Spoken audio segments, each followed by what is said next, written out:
I'm not going to accept just working at McDonald's 40 hours a week. And I just don't want to accept like generational case system bullshit.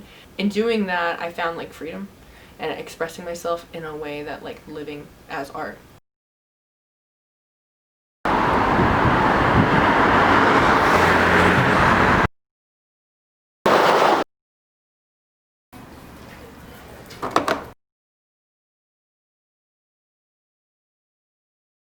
I like to try to set up this space like it's an actual grocery store because if you're being subversive to the spectacle, then you should also kind of follow the rules of it a little bit. You can't be subversive if you're not like also manipulating it. This is where I work half the time. I do a lot of collaborative projects back here. We have all these shirts, and I find one that doesn't look terrible. We're having issues with the screen. This one's okay. But basically, we made this design, and it was a collaborative effort, and we're going to sell these shirts and take all the profits and give them to bail funds. And we also screen printed some shirts that say this on them. I don't have any of the shirts, unfortunately, but we still have this that is a remnant from the time when we were doing it. So yeah, don't talk to cops. This is my favorite. And so I ended up on a school bus with a puppet troupe of people, just really creative individuals like that were also really politically minded. And we would just make like little musicals and songs with puppets that were talking about like these issues like mutual aid and about Monsanto.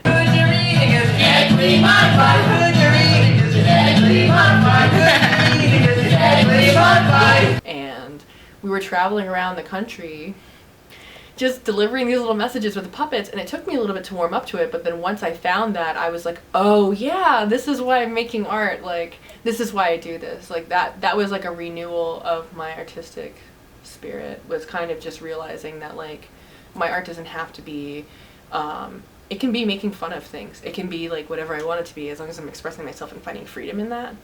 And it also being able to like kind of spread the message, right? Because that's always what I've, I was a journalism major at one point, where I was like, oh, I need to only do journalist things. And when I realized I can kind of combine the media together, that's kind of why I do it now. I think I just,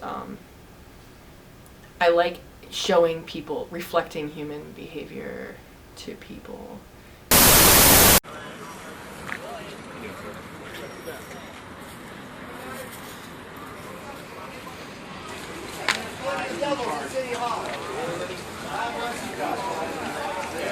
God works through people, and you guys are doing God's will. God works through God. God works through people, and you guys are doing God's will. And I'll need all your okay, unfortunately, you need permission. Boycott Fort Lauderdale. Boycott Fort Lauderdale Hotel. These people are doing God's will. No justice! No peace! No homeless hating police, no justice, no peace. No homeless hating police, no justice, no peace. No homeless hating police, no justice, no peace. No homeless hating police, no justice, no peace. No homeless hating police, no justice, no peace. No homeless hating police, no justice, no peace. No homeless hating police. Homeless rights. Civil rights. Hey, Jack! I'm definitely using trauma and painful memories to talk about things that are affecting everyone, right? Like, how can I relate my trauma to everyone's trauma?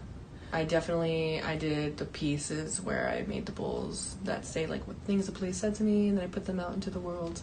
And I think that like that was really hard for me to do, to like kind of, there's a difference between thinking about your trauma and a painful memory and then making it a physical thing. There's also a huge difference between reenacting it with your body. The lick and stick piece was hard for me to do. It's hard to have people touching you like that. and you can't see them. I do see myself reliving these painful moments just to like express that pain, but also it's a way to connect with other people and for them to understand like what that might be like, and because everyone's experienced things like this, most people have, so like, but then also like experiencing like homelessness when I'm coming and being like, oh, this happened to me and this objectification happened to me, because I'm speaking from a place of like a place of experience. I wouldn't make work that I didn't know how it felt, right?